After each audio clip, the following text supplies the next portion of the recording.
اور اگر ہر جال سے کوئی بچ نکلے تو ایک جال اس کا بڑا رنگین ہے اور وہ خطرناک ہے، اور وہ ہے عورت کے روپ کے اندر۔ حضرت سعید ابن المسیب رضی اللہ تعالی عنہ 80 سال کی عمر ہے، آنکھوں سے نابینے ہیں، تابعی رسول ہیں، اور یہ وہ تابعی ہیں کہ جب یزید نے مدینے کے اوپر حملہ کیا اور 3 دن تک مسجد نبوی میں اذان نہ ہوئی اور مسجد نبوی کے اندر گھوڑے باندھے گئے یزیدی لشکر کے، تو 3 دن تک جو ہے وہ جو بھی مسجد سے پکڑا جاتا اس کو گرفتار کر کے اس کے فوجی لے جاتے۔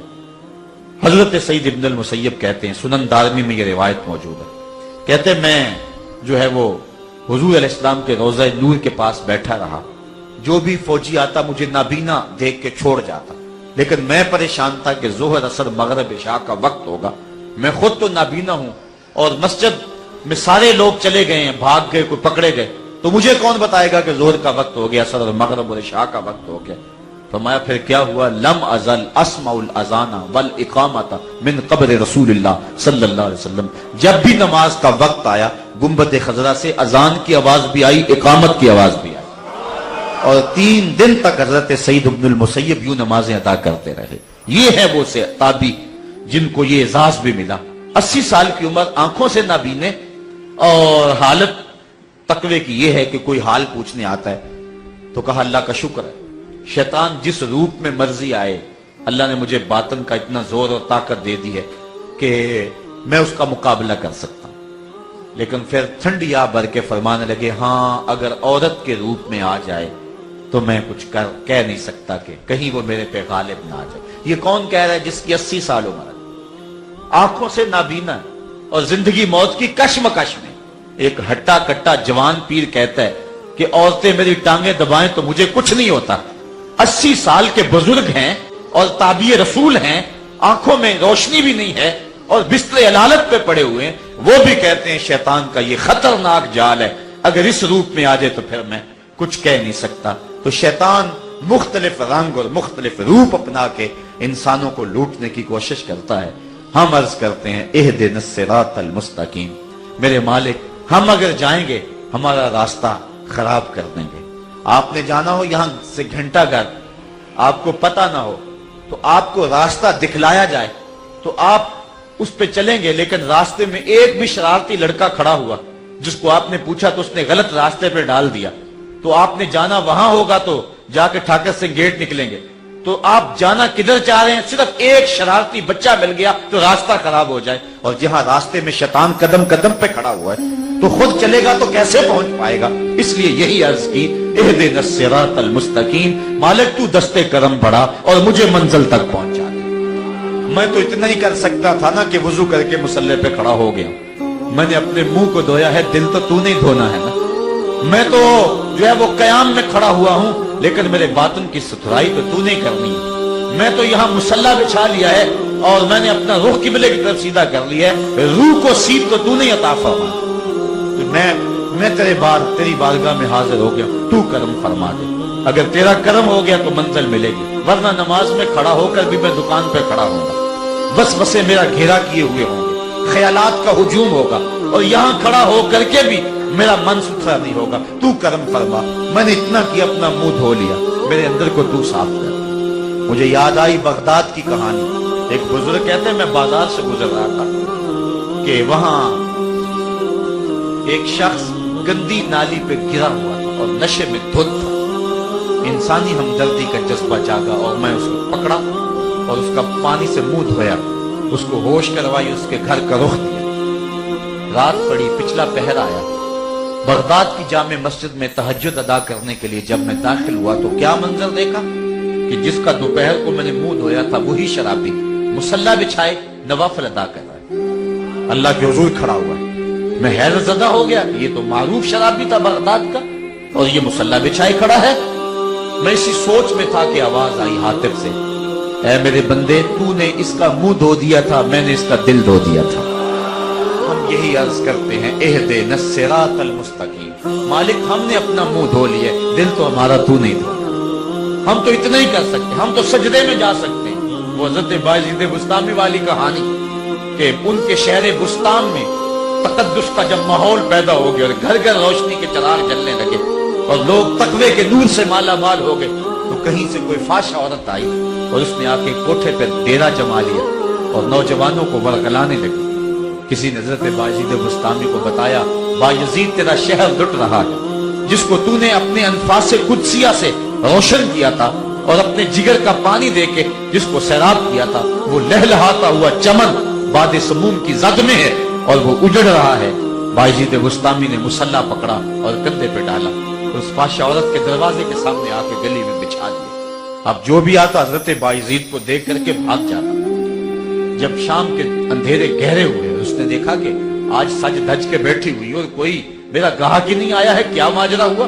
بالکونی سے جھانک کر کے دیکھا تو ایک فقیر مسلح بچھائے بیٹھا ہوا، سیڑھیوں سے نیچے اتری۔ کہا، بابا، اللہ کی عبادت کرنے کے لیے اور تھوڑی جگہیں تھی کہ تو نے میری گلی کا انتخاب کر لیا؟ مسجدیں ختم ہو گئی ہے کہ گلیوں میں مسلح بچھا بیٹھے ہو؟ کہا، کیا ماجرا ہوا؟ کہا، آج کوئی میرے گھر کا رخ نہیں کر رہا۔ کہا، فقیر، کسی کا دل نہیں توڑا کرتے، بتا آج رات تیری کتنی قیمت ہے؟ اس نے قیمت بتائی تو بایزید بسطامی نے اس کے ہاتھ میں قیمت دے دی اور پھر مسلح لپیٹا اور اس کی سیڑھیاں چڑھنے لگی۔ دور سے لوگوں نے جب حضرت بایزید کو دیکھا کہ ایک فاحشہ عورت کے مکان کی سیڑھیاں چڑھ رہے ہیں تو سینے میں دل ڈولنے لگے۔ مالک، اگر بایزید بھی لٹ گیا تو روشنی کہاں سے ڈھونڈیں گے؟ اگر بایزید بھی ایک فاحشہ عورت کے کوٹھے پہ چڑھ رہا ہے تو زمانے میں ہم اجالے کہاں سے لیں گے؟ زمانے میں تو اندھیرا چھا جائے گا۔ لیکن قدرت کو کچھ اور ہی منظور تھا۔ حضرت بایزید بسطامی جب کوٹھے پہ گئے، اس کو کہا، آج تو میری ہے نا؟ اس نے کہا، بالکل۔ کہا، پھر جو میں نے کرتے جانا ہے تو نے بھی وہی کرتے جانا ہے۔ آپ نے وضو کیا، اس نے بھی وضو کیا، مسلح بچھا، اس کا بھی مسلح بچھ گیا، پھر قیام کیا، رکوع کیا، قومے میں گئے، پھر سجدے میں گئے، وہ بھی ساتھ ساتھ۔ جب آپ کا سر سجدے میں جھکا اور اس نے بھی سر سجدے میں رکھ دیا، بایزید بلک بلک کے رونے لگے۔ مالک، اتنا کام بایزید کا تھا کہ اس کا سر تیرے حضور جھکا دے، اس کے دل کو بدلنا بایزید کا کام تو نہیں ہے، وہ تو تیرا کام ہے۔ جب اس عورت نے سر جھکایا تھا تو فاحشہ تھی، اور جب سر اٹھایا تو وقت کی ولیہ بن چکی تھی۔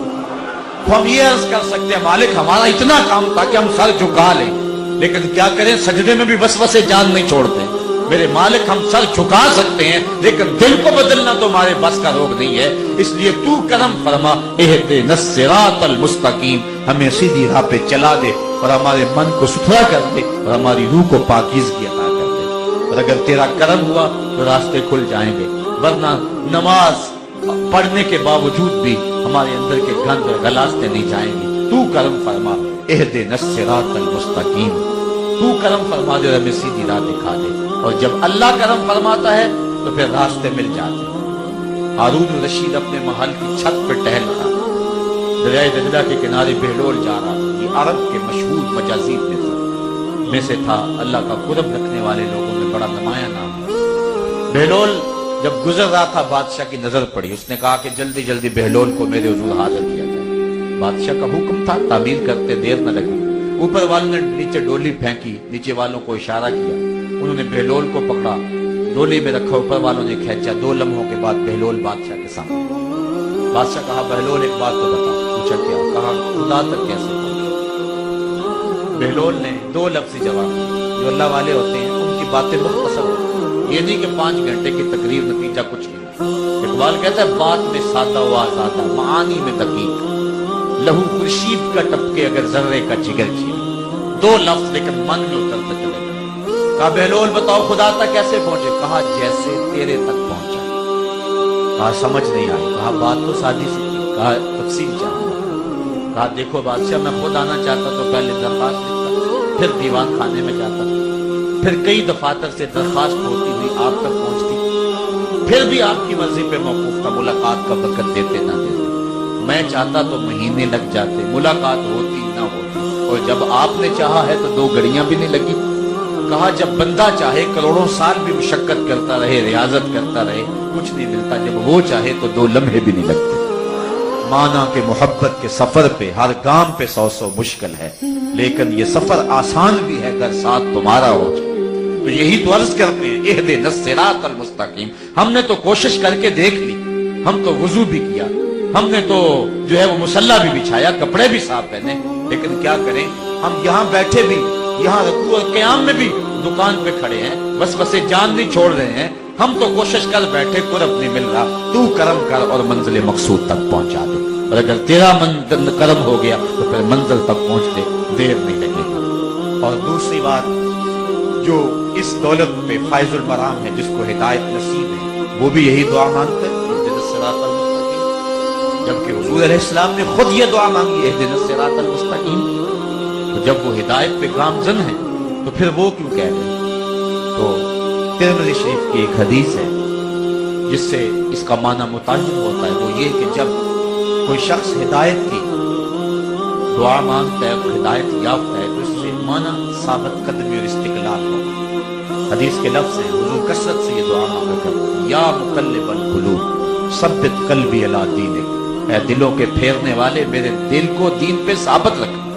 تو یہ دعا مانگتے ہیں، اللہ ثابت قدم رکھنا دین پہ۔ اور مومن کی یہ بھی دعا ہے، ربنا لا تزغ قلوبنا بعد اذ ہدیتنا وہب لنا من لدنک رحمہ انک انت الوہاب، اے اللہ میرے دل کو سیدھا کرنے کے بعد دوبارہ ٹیڑھا نہ کر دینا، اگر سیدھا ہے تو سیدھا ہی رہے۔ کتنے لوگ ہیں ان کا آخر ٹھیک نہیں ہوتا۔ ہمارے سامنے بلعام بن بعورہ کی مثال موجود نہیں، مستجاب الدعوات، بنی اسرائیل کا ولی ہے، لیکن سمجھا کہ میں پتہ نہیں کتنا مقرب ہو گیا ہوں اور عمل کرتے کرتے نبی سے بھی بڑھ گیا ہوں۔